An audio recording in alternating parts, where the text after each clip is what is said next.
We would now like to call up our valedictorian, Miss Janaya Trudel. Our class chose Janaya as someone who we thought embraced and lived out the little way in the spirit of St. Therese. We believe that she will do an excellent job of summing up our experience at St. Therese this year on behalf of the class.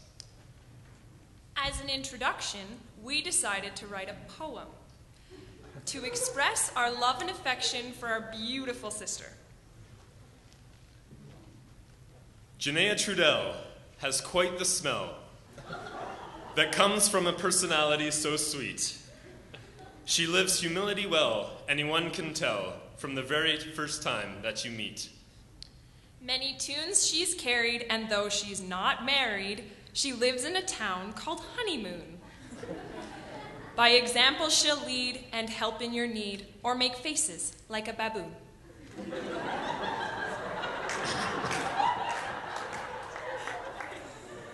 She's someone who cares, but falls down the stairs when dreaming of bright fluffy feathers. The kind words she shares and the nostrils she flares will brighten your day in bad weather. She wears a bright smile that you can see for a mile, welling up from the bottom of her heart. Being angry and vile is so not her style. Instead, she's witty and smart.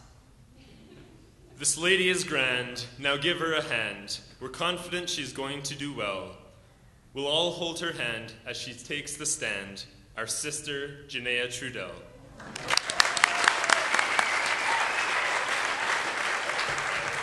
Wow. Thank you very much. Good evening, everyone.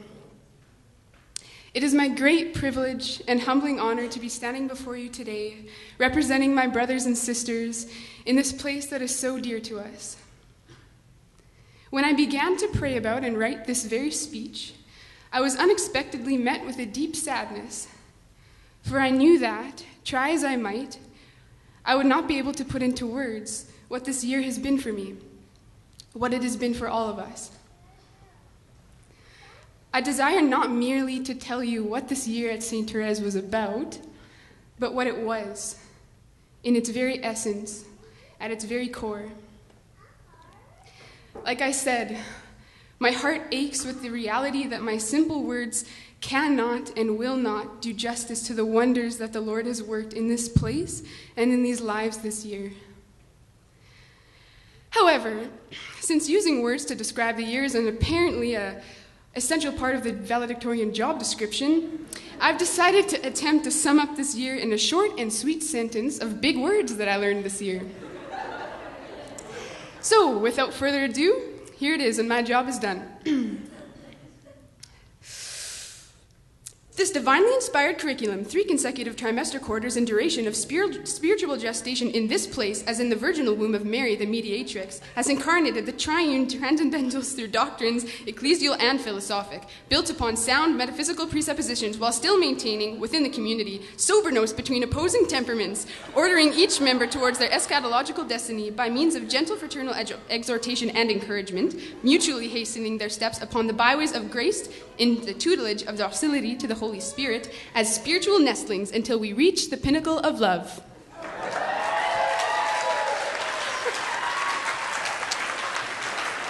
Thank you.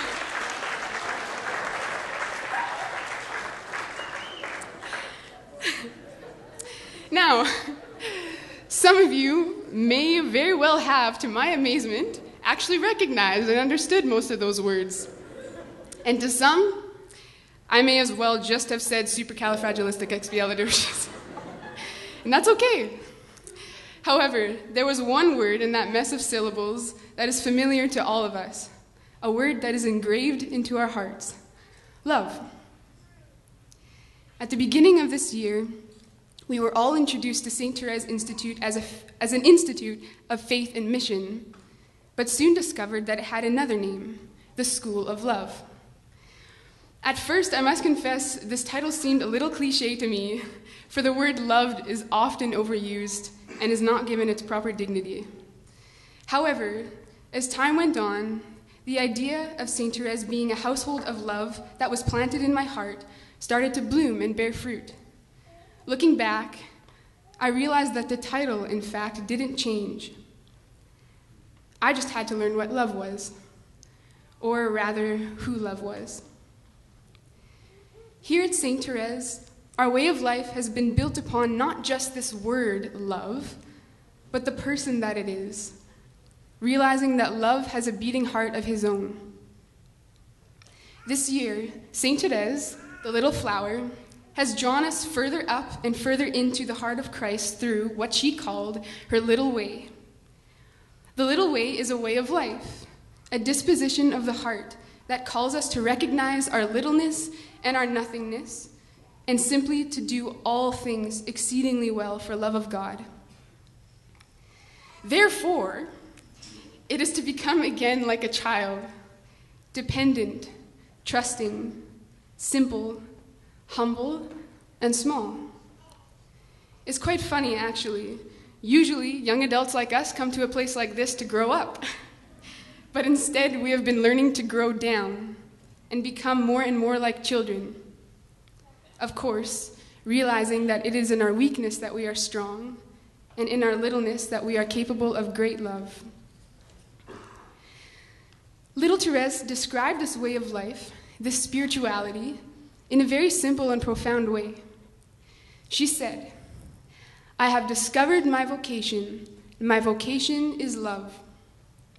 Here in this place, my brothers and sisters and I have been praying daily for the strength and courage to live out the vocation to give love, to receive love, to know love, and ultimately to become love. How we are to go about living this vocation of love is a question that has haunted me many a moment since I arrived here.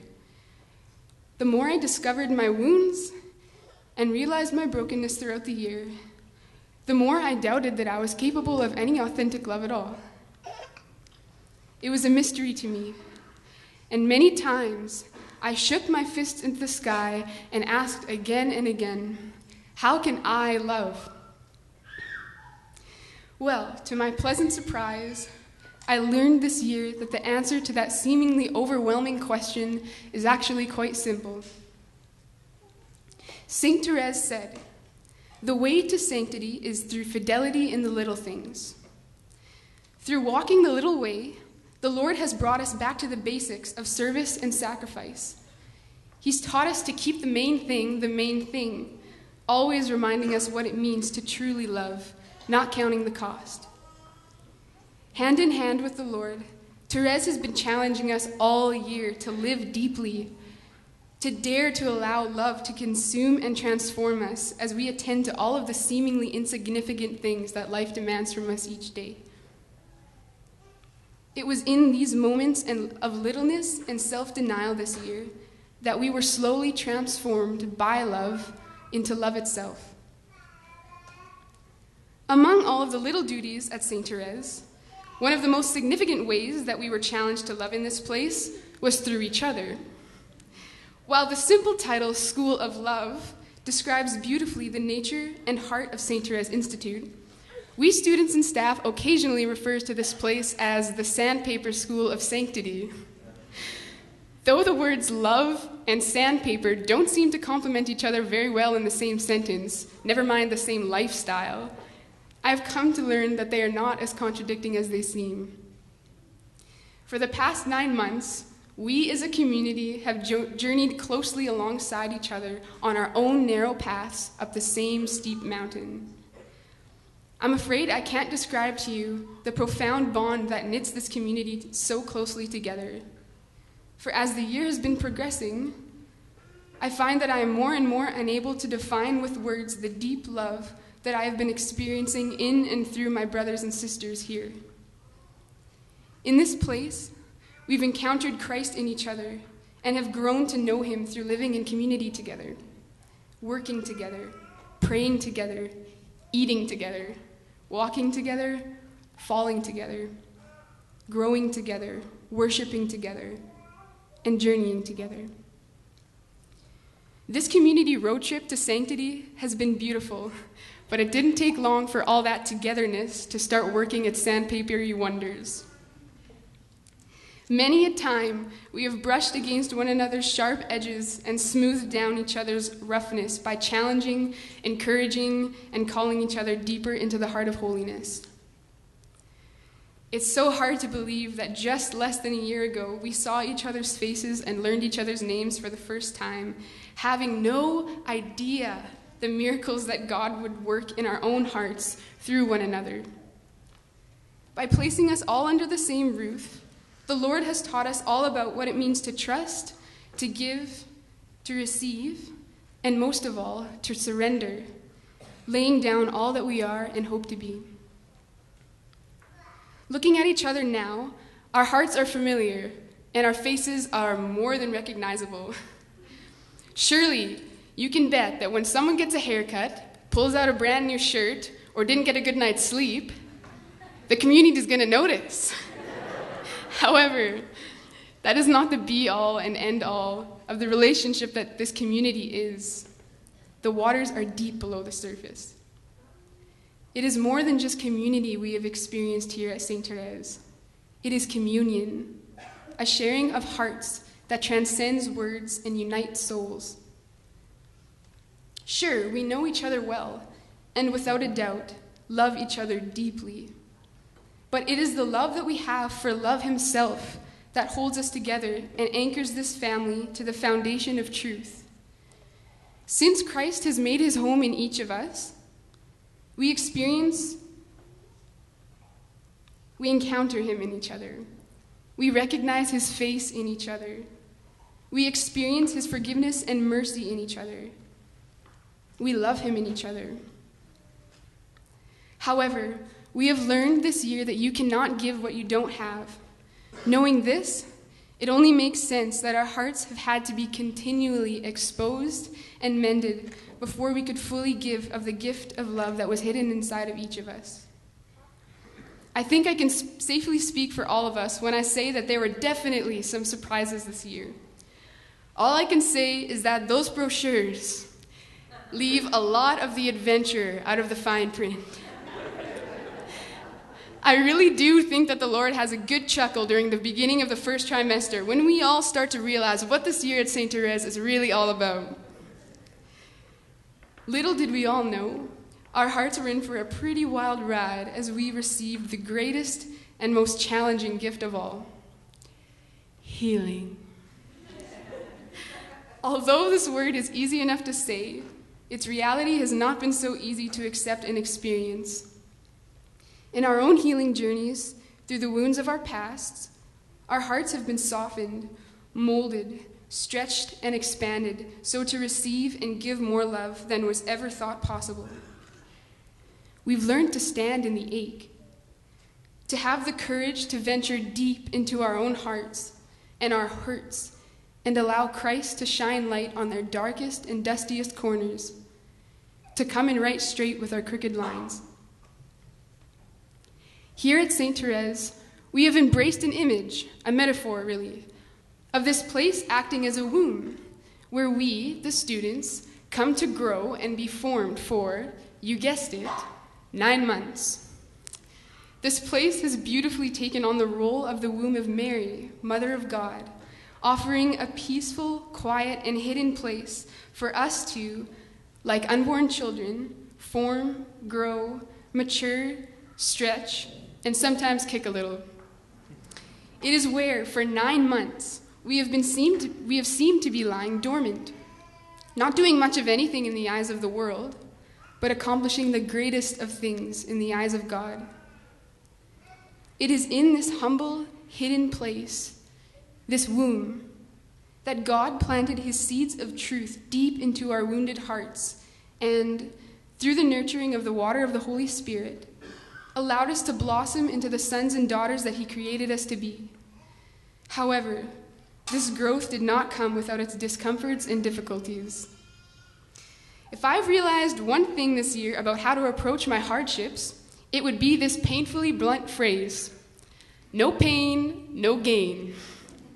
Throughout the year, my brothers and sisters and I have all encountered suffering, made numerous pilgrimages to Calvary, and have experienced the cross many times in all of its heaviness, but also in all of its sweetness.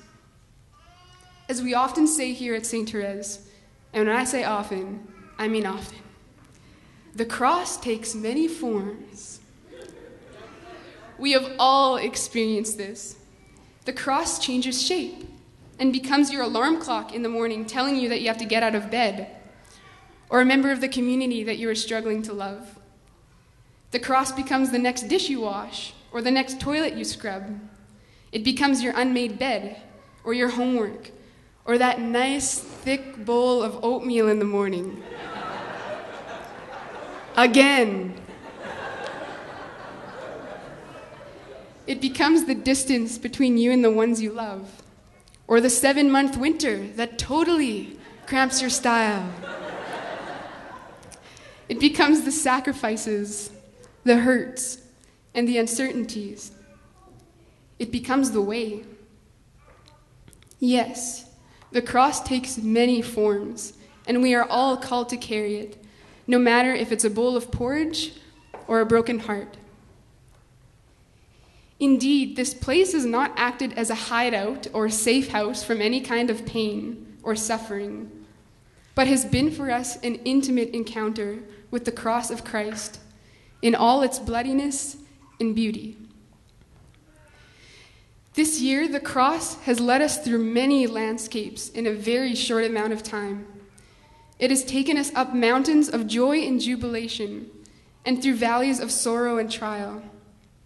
It has taken us through beautiful meadows and bountiful harvests, as well as through trying battles and empty deserts. The cross has taken us further than we ever imagined we were able to go, and deeper than we ever thought was possible. It has taken us further, upward, inward, deeper, higher, and closer. The cross has been taking us home, to the heart of Christ, to the new Eden where we will dwell in the house of our love and Lord forever. Indeed, the cross is the way home to his heart. And this year, my brothers and sisters and I have learned, not without some occasion,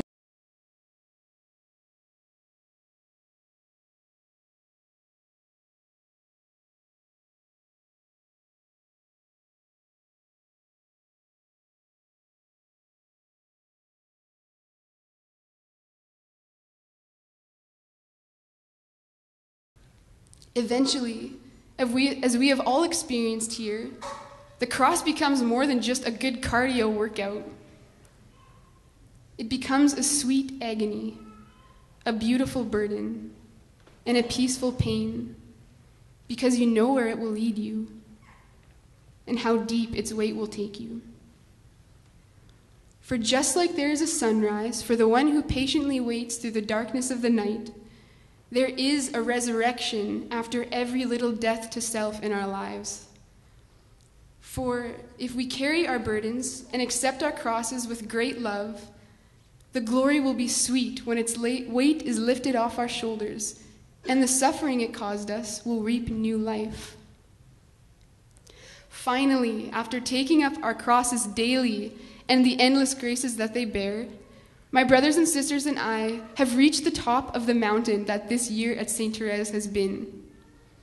Today we are gathered at its summit to celebrate, to glance down for just a moment and praise God for how far he has brought us, led us, lifted us, and carried us on his shoulders like little lambs.